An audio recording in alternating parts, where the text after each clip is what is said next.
Obviously মানুষের tablet, আমি গরুর ট্যাবলেট কেন খেতে যাবো? আমি কি গরু?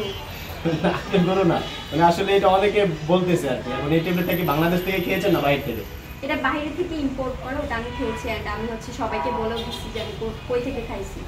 এটা কি সব সময় থাকবে নাকি কিছুদিন পর আবার? সব সময় থাকবে। অপু তো একবার মোটা হওয়ার পরে চিকন হয়ে গেছে। না, এটা আপনারা দেখতে পারবেন সব সময় থাকবে আসলে। আচ্ছা, যেই মেডিসিনটা আপনি খাওয়া মোটা হয়েছেন, সেই মেডিসিনটা আপনি কি অন্য নারীদেরকে খাওয়ার পরামর্শ দিচ্ছেন?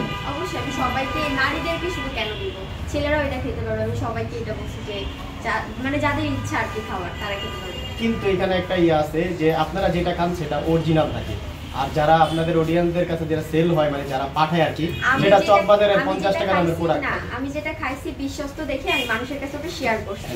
আর আপনি তো দেখছেন এটা অরিজিনাল বলে দিয়েছেন। হ্যাঁ, সবটা অরিজিনাল দেখেই তো আমি মানুষের কাছে শেয়ার করছি। ওনারা পাবলিকদের কাছে যেটা যায়, পাবলিকদের কাছে যেটা যায় সেটাও আমরা যেটাকে সেম চাই। অরিজিনাল প্রোডাক্ট আমি চিনবে কিভাবে? পাবলিকের মতোই অর্ডার করে খাইছি। আচ্ছা, কিভাবে চিনবে বলেন? ওইটা না না, যেহেতু আপু এখন প্রমোশন দিচ্ছে, তো অরিজিনাল প্রোডাক্ট চিনবে কিভাবে? আপনার যারা ফ্যান ফলোয়ার আছে তারা খাবে না? প্রোডাক্টের রিভিউ তো এখানে দেওয়ার সময় না। রিভিউ না, মানে চিনবে কিভাবে? প্রোডাক্টটা চিনা ওইটা আমরা যেখান থেকে নিছি ওটা মানে ওই পেজ থেকে মানে নিলে ভালো পাবে। হ্যাঁ, আমাদের হচ্ছে পেজে গেলেই ওখানে। কারণ আমি কেন এই প্রশ্নটা করলাম, আপনাদের যেই আপনি ভিডিওটা প্রমোশনের ভিডিও করেন শুধু একটা পেজে আপলোড হয় না, অনেকে চুরি করে নিয়ে আপলোড করে। যারা চুরি করে তারা হচ্ছে ভেজাল প্রোডাক্ট দেয়।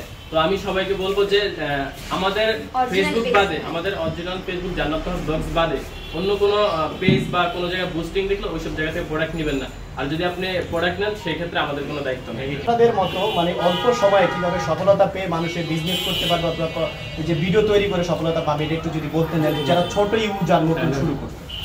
তো এইটার জন্য হচ্ছে যারা ধরেন অনলাইনে আসতে চাচ্ছে তারা কাজ করতে পারে। এখানে কিছু মানুষ 1-2 মাস কাজ করে ভিউ পায় না, তো সেক্ষেত্রে অনেকটা ডিপ্রেসড হয়ে যায় যে আর কাজ করা বন্ধ করে দেয়। তো তাদের উদ্দেশ্যে আমার কথা থাকবে যে আপনারা অলওয়েজ কাজ করেন। যখন আপনি একটা পরিচিতি পাবেন, সোশ্যাল মিডিয়াতে আপনার নাম ডাক থাকবে, ইনকাম হবে, তখন কিন্তু আপনি ইজিলি পাচ্ছেন। কিন্তু এর আগে যে কষ্টটা করতে হবে এটাই হচ্ছে মেইন। তো আপনার এখানে লেগে থাকতে হবে আর কি, এক কথায় লেগে থাকলে দেখা যায় লেগে থাকলে একটা সময় সফলতা আসবে। আচ্ছা, আমি ভাবি আপনাদের নামটা কোন দিচ্ছেন সেটা বলুন। তার রয়্যাল সেলিং। নামটা কার পছন্দ? তার রয়্যাল সেলিং নামটা কার চুজ করা, কে পছন্দ করেছে? আমার হাজবেন্ড পছন্দ করেছে। আপনাদের সেলুনে যেদিন ওপেনিং হবে, প্রথম কাস্টমারের জন্য কোনো কিছু চিন্তা ভাবনা করেছেন? সারপ্রাইজ থাকবে। প্রথম কাস্টমার আমাদের যে হবে তার জন্য আমরা একটা সারপ্রাইজ রাখবো। তো এটা আমি এখন বলে দিতে চাচ্ছি না, এটা চাচ্ছি যে সারপ্রাইজ তো সারপ্রাইজই থাকবে। ভাবি, প্রথম কাস্টমারের জন্য সারপ্রাইজ রেখেছেন, এটা কি এখন হাইট থাকবে না ওপেন করে দিবেন? এটা এখন হাইট থাকবে। হাইট থাকবে। এখন আমাদের মধ্যে যদি কেউ হয়, আপনাদের মধ্যে হলো হোক আর যেই হোক না কেন, প্রথম কাস্টমারের জন্য একটা সারপ্রাইজ আছে। এটা দর্শকদের, আপনার দর্শকদের একটু বলে দেন।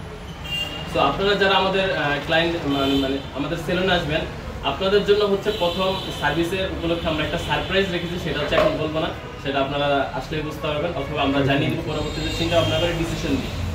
আপনাদের সেলুনটা কোথায়, লোকেশনটা কোথায়? আমাদের সেলুনটা হচ্ছে মিরপুর 2 শেরেবাংলা ক্রিকেট স্টেডিয়ামের 2 নম্বর যে গেট আছে, ভিআইপি গেট, মানে ভিআইপি যে গেটের ইন হয় সেই গেটের ঠিক উল্টো পাশে, 2 তলা, বিল্ডিং এর 2 তলা। জানুয়ারি মাসে উদ্বোধন হবে। হ্যাঁ, জানুয়ারি মাসে আশা রাখছি 20 তারিখের পর আমরা যে কোনো একদিন ডেট ফিক্স করে আমরা উদ্বোধনটা করে ফেলবো।